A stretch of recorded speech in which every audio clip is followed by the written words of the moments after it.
Salve nação rubro-negra, tudo bem? Aqui vamos trazer vários vídeos sobre as notícias e atualizações do nosso Mengão.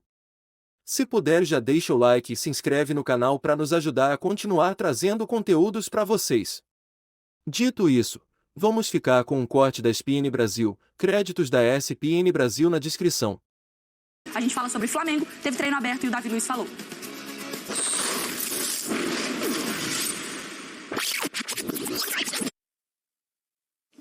Final contra um grande adversário de um grande treinador, onde um clássico já conhecido por todos. Vai ser uma final muito difícil, mas a gente tá muito confiante e ansioso, porque quando chega esse jogo a gente quer estar dentro de campo o mais rápido possível. Eu prefiro os jogos do que os treinos, mas é sempre muito bom, principalmente pra gente tentar ajustar aquilo que não tá tão bem e de alguma forma ter um plano ainda mais eficaz para os jogos. O grande clube como o Flamengo vai ter sempre a pressão de ganhar e quando não se ganha, tá tudo errado, mas cabe a nós termos discernimento de entender que não está tudo errado, a gente tá construindo algo que, sem dúvida nenhuma, eu espero que seja muito, muito coeso para o presente e para o futuro. Então é o trabalho do dia a dia que a gente deve tentar encontrar a melhor maneira de conseguir os resultados, que com o resultado as análises são totalmente diferentes. E quem analisa favoritismos não somos nós, e sim as pessoas capacitadas para isso. Eu acho que devemos analisar o nosso, aquilo que a gente pode melhorar, aquilo que a gente pode crescer, porque é uma final que vale e vai ser o título.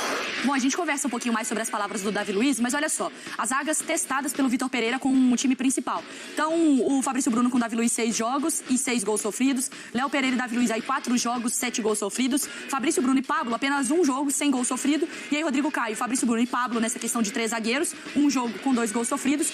Rodrigo Caio, Fabrício Bruno e Davi Luiz com 1 jogo e 1 gol sofrido. Tem testado e tentado entender mais ou menos como montar esse sistema defensivo rubro-negro. Vou chamar para o nosso papo o Pedro Henrique Torre, que acompanhou o treino aberto do Flamengo e pode trazer mais informações do que rolou por lá. Pedro, a Arrascaeta segue fora, deu para ver alguma coisa tática ou nada, mesmo esquema de ontem? Tudo bem, Mari? Bom dia para você, bom dia também a Mari Pereira, também ao Eugênio, todos que acompanham a gente nesse Sport Center. Mesmo esquema de ontem, aqueles 15 minutinhos que foram abertos ali, mais de aquecimento mesmo, jogadores fazendo aquele início de trabalho físico, mas para a questão tática mesmo, a gente teve que se retirar do CT rubro-negro, já estamos aqui do lado de fora. A zona mista do Davi Luiz foi feita bem antes do treinamento, né? Primeiro ele chegou ali por volta de 9 horas da manhã, uma zona mista improvisada do lado de fora, porque muita gente perguntando por que não na sala de coletiva e tudo mais, porque a sala de coletiva hoje estava dedicada ao Media Day da Conmebol Libertadores. Os jogadores vão fazer aquela questão de escalação e tudo mais que vai aparecer, enfim, na toda a programação oficial durante a Conmebol Libertadores. Os jogadores hoje vão passar o dia ali naquelas poses e tudo mais. Então estava dedicado aquele espaço de imprensa para isso. Foi uma zona mista improvisada ali, o Davi Luiz falando bastante sobre favoritismo, falando sobre a questão de que o elenco é o treinador é o elenco, e eu perguntei para ele a questão de 3 zagueiros, que tem uma rejeição cultural até no Brasil, na história do próprio Flamengo e tudo mais, e o Davi Luiz já jogou bastante com a questão de 3 zagueiros na Europa, no Chelsea, enfim, tudo mais. Ele falou até sobre isso, ele falou, a última vez que o Brasil foi campeão foi quando? Em 2002, com 3 zagueiros. Então ele falou sobre isso, sobre os 15 minutinhos ali, a Arrascaeta ainda está no DM, então deve continuar um tempo ainda, o Flamengo corre contra o tempo para recuperar esse jogador para o Fla-Flu do dia 1º.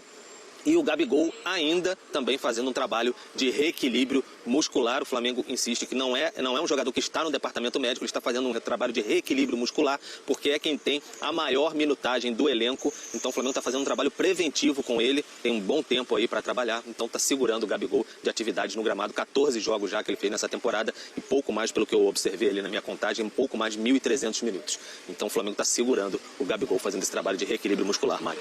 O Gabigol, além de tudo, ele é fominha no melhor dos sentidos, né, de querer participar de todas as partidas, então às vezes tem que ser até meio forçada esse stop do jogador.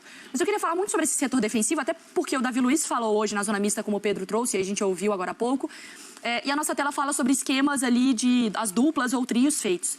O Vitor Pereira falou que nada é muito fixo, até porque a gente sabe como é o futebol, mas não parece algo que ele vai abrir mão por agora, né, Mari, de 3 zagueiros. Não parece ser, e no momento ele precisa encontrar algum esquema que traga o máximo de resultados possíveis para ele, né? Não só na questão do placar ou de ganhar a partida, mas de desempenho do time. Então ele precisa de uma sequência, ele precisa de algum plano em mente para agora ele conseguir colocar em prática. Não me parece que ele vai abrir mão.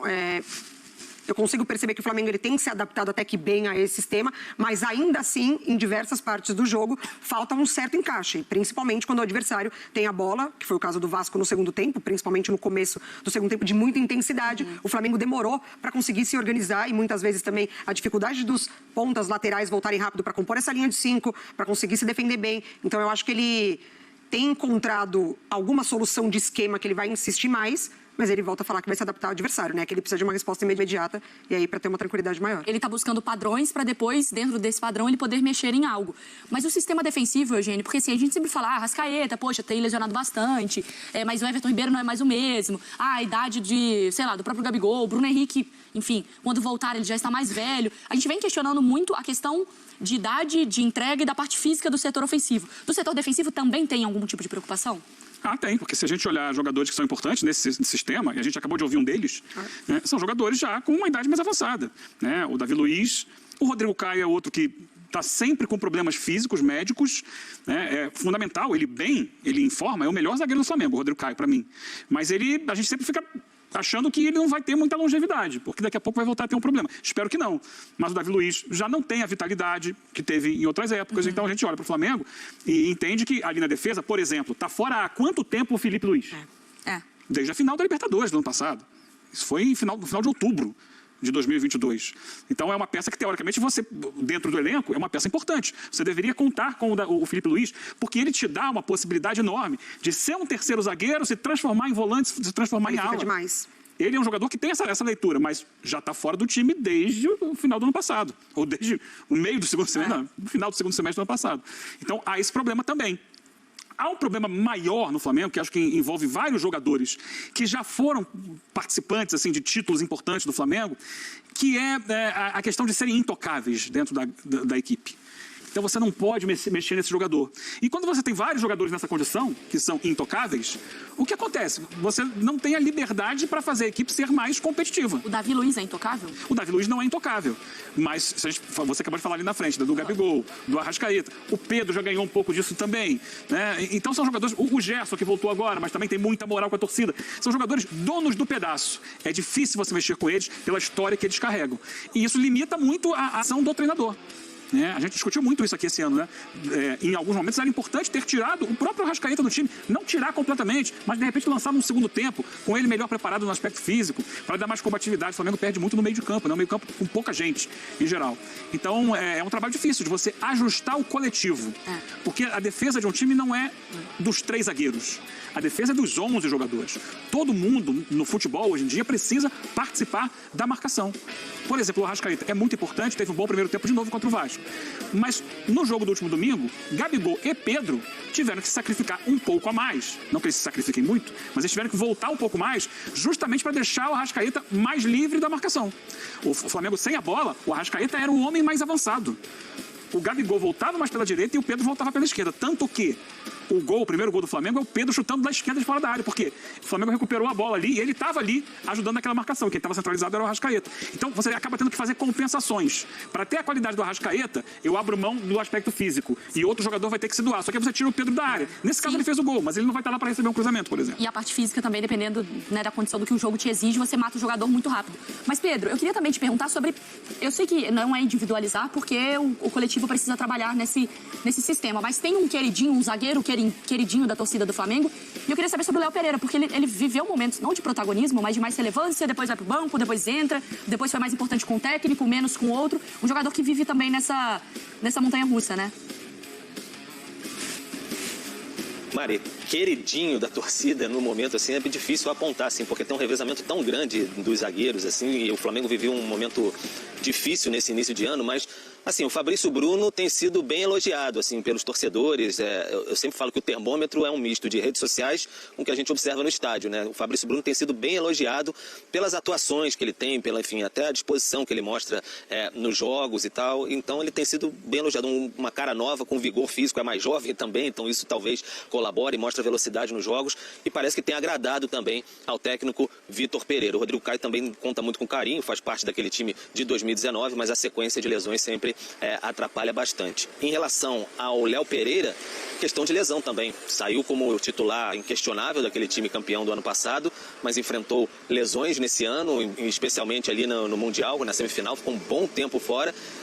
E aí o Flamengo veio nas chacoalhadas, né? Trocando o time, mudando, modificando a zaga, porque tentava se ajustar, e aí perdeu um pouco de espaço. Agora ele voltou e chegou até a entrar, mas até engraçado que você estava citando aí, depois nos clássicos, o Vitor Pereira contra o Del Valle, ele iniciou mais ou menos ali aqueles 3 zagueiros, embora o Thiago Maia saísse um pouco mais, mas no Fla-Flu, aquele Fla-Flu da Taça Guanabara que ele modificou bastante, foram 3 zagueiros de ofício. Aí de lá pra cá ele modificou, ele nunca repetiu ali os 3 zagueiros de ofício, por lesão, suspensão, vem sempre alternando. Então o Léo Pereira vem nesse comboio aí, digamos assim. A gente até mostrou na tela, né, como esse trio e as duplas vão variando na quantidade de jogos sob o comando do Vitor Pereira. O Pedro tá aqui no nosso touch, mas vai virar para uma análise do Eugênio, porque você fala não sobre defesa, né, Eugênio, mas sobre todo o coletivo e essa dificuldade de marcação, como que é? A gente vai ter um cenário ofensivo e depois 2 cenários defensivos. Primeiro, para pontuar que o preparo físico é algo que tem gritado no Flamengo. A gente tem visto o Flamengo com rendimento melhor no primeiro tempo e caindo de produção na segunda etapa. Foi muito nítido isso contra o Fluminense, por exemplo, no último jogo da Taça Rio, e nesse jogo contra o Vasco. Aqui é um cenário de primeiro tempo. E aí, preste atenção que um jogo sempre tem 2 lados, né? Tem, no caso aqui, o Vasco e o Flamengo. A gente vai perceber uma marcação do Vasco um pouco mais conservadora. Ocupando espaço, marcando zona. E no primeiro tempo eu queria chamar a atenção primeiro dessa movimentação aqui. Olha onde está o Gabigol. O Gabigol está centralizado na intermediária, em meio às linhas de defesa do Vasco. O Arrascaeta saiu para buscar a bola lá atrás. É uma das grandes virtudes do Flamengo, o entrosamento desses jogadores. Mas ele tem se movimentado, o Pedro está aqui um pouco mais centralizado. Então a jogada vai correr e a gente vai perceber que o Vasco tem uma certa permissividade para a troca de passes. Tem o espaço e aí entra a qualidade técnica, eles tabelam e sai uma finalização perigosa do Arrascaeta. Um pouco antes tinha acontecido uma outra jogada semelhante que termina com uma finalização do Gabigol, né? Agora vamos pular. A gente vai começar a ver, por exemplo, a mudança de postura do Vasco. É um time mais agressivo já no segundo tempo. E aí, isso explode lá atrás na defesa do Flamengo. Eu costumo dizer que a defesa de um time também atacando, ele precisa ser um corpo só. É como se fosse uma coisa só. Você não pode ter um pedaço para lá, um pedaço para lá, um time esburacado. Vai sobrar um espaço para alguém, né? Exatamente. Então, olha aqui, iniciozinho do segundo tempo. A gente tem, com a bola, o Pumita. Olha quem está dando combate que eu falei. Quem dá o combate ao Pumita é o Pedro. O Arrascaeta está mais centralizado aqui para não ter tanta cobrança na marcação. E o Gabi fechando o outro lado lá. Só que há muito espaço entre os jogadores do Flamengo. Olha aqui, ó. Um aqui, outro lá. Lá na frente não tem ninguém. E vai sair o lançamento, que é um artifício que o Vasco, por exemplo, usou muito contra o Flamengo. Bola comprida. Na bola comprida, quem domina lá é o Alex Teixeira. Olha o tanto de espaço que a defesa do Flamengo dá aqui, ó. Lá nas costas da zaga, pelo lado direito da sua defesa. Ou, se quiser, pelo lado de cá também. A gente tem um jogador do Vasco aqui. Tem muito espaço livre. O Flamengo tem um lateral esquerdo, ou ala, e 3 zagueiros. Olha os 3 zagueiros do Flamengo. E tentando voltar um dos volantes. É muito mal posicionada, né, a defesa. Não, como eu falei, não é um corpo único. Ela deixa muito espaço. E aí vai acontecer isso. Espaço para a chegada do Vasco. De novo, aqui é impressionante. Nessa jogada, o Alex Teixeira vai receber o passe aqui na frente e nenhum dos 3 zagueiros, no caso, 4 jogadores do Flamengo, percebe essa movimentação. Ele vai nas costas do Fabrício Bruno e vai ter espaço para girar e finalizar. Ele não finaliza muito bem. Mas o Vasco consegue criar uma situação em cima de uma defesa do Flamengo que permite a poucos jogadores, no caso eram 2 jogadores do Vasco participando efetivamente da jogada, criar uma situação de perigo. Outro lance aqui do Vasco, para a gente mostrar como essa linha de 3 zagueiros do Flamengo está sendo ineficiente. Um zagueiro aqui, Fabrício Bruno, outro aqui, Rodrigo Caio, outro aqui, Davi Luiz. E um jogador do Vasco pelo meio, que nem é um centroavante, grandalhão, nem de muita velocidade, é um jogador de boa técnica, que é o Alex Teixeira. Esse jogador vai conseguir finalizar, apesar dos 3 zagueiros do Flamengo. A bola lá na ponta... E eles estão sempre atrasados, né, Eugênio? Parece que eles estão sempre correndo atrás. Correndo atrás, é verdade, perfeito. Olha, tem 2 jogadores do Vasco aqui, o Piton vai fazer o cruzamento, mas ele poderia passar a bola aqui por Aguinaldo também. Todo mundo tentando chegar. Olha aqui o Fabrício Bruno olhando para trás, não está olhando para o marcador, e vai acontecer o cruzamento. E eu acho que a opção do Alex Teixeira é errada. Ele tenta cabecear. Ele poderia tentar dominar essa bola com o pé e finalizar. Mas olha só, contra 3 zagueiros, um jogador do Vasco consegue finalizar 2 vezes na área. E esse lance é um perigo, né? Porque um apoio nas costas ali do Davi Luiz, isso dá um pênalti, qualquer coisa do tipo pode ser, enfim, prejudicial para a equipe também. Pedro, dá para pensar para um Fla-Flu, agora já projetando bem mais para frente, alguma base ali desses 3 zagueiros? O que você imagina que o Flamengo pode fazer?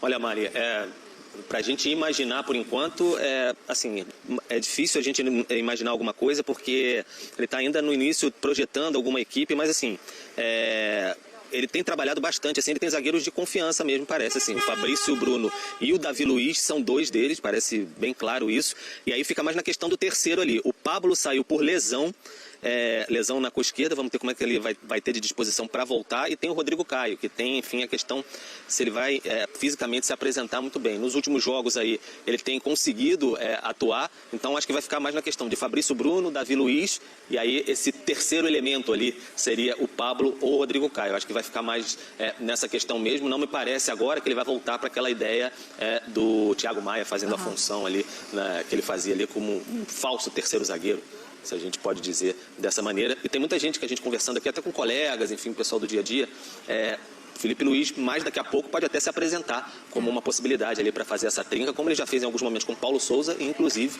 com o Rogério Ceni em determinado posicionamento quando o time atacava. Pedro, obrigada, viu, pela participação, pelas informações. Você volta aí ao longo da nossa programação também, tá? Obrigada. Bom, eu queria aproveitar, Mário, porque assim, o Eugênio falou, o sistema defensivo não é necessariamente a defesa. E essa volta do Felipe Luiz, falando também sobre velocidade, vai ser muito mais técnico e acho que vai ajudar o Flamengo numa coisa que ele tem muita dificuldade, que é a saída de bola. Quando o Vasco apertou ali, o Flamengo não conseguia sair. A bola não chegava nem no Gerson e se chegasse em Vidal, se chegasse em Thiago Maia, a bola batia e... E a gente já viu partidas este ano do Davi Luiz tentando ser esse homem da saída de jogo e deixando um buraco na defesa, né? Porque o Felipe Luiz ele não vai corrigir questão de velocidade, de posicionamento, nem nada. Ele vai, pra mim, é muito mais uma questão de organizar para ajudar o time também nessa saída, dar uma compensação para essa saída de bola do Flamengo, né, Mari? Na ótima análise do Eugênio, a gente consegue perceber como o Flamengo ele se permite virar refém do time que tá com a bola, né? Ele é facilmente envolvido pelos passos, assim, ele fica completamente perdido na marcação da bola e na marcação do homem. Então, assim, no primeiro lance que o Eugênio mostra do ataque do Vasco, no primeiro ataque, o Fabrício Bruno, ele olha para trás, aí depois ele volta, quando ele volta já passou por ele, alguém já passou. Então, o Flamengo, ele se perde nesse momento. O Felipe Luiz, ele pode trazer essa tranquilidade também. Eu acho que a liderança dele também dentro de campo pode dar gente, calma. Né? Não precisa desesperar no primeiro momento que o time adversário tem a bola. Mas é uma preocupação desse Flamengo para essa final. Porque são características de times e jogadores que gostam de jogar com a bola. Bom, a gente vai falar mais sobre o Flamengo ao longo do nosso Sport Center, mas antes a gente faz uma paradinha aqui para o intervalo.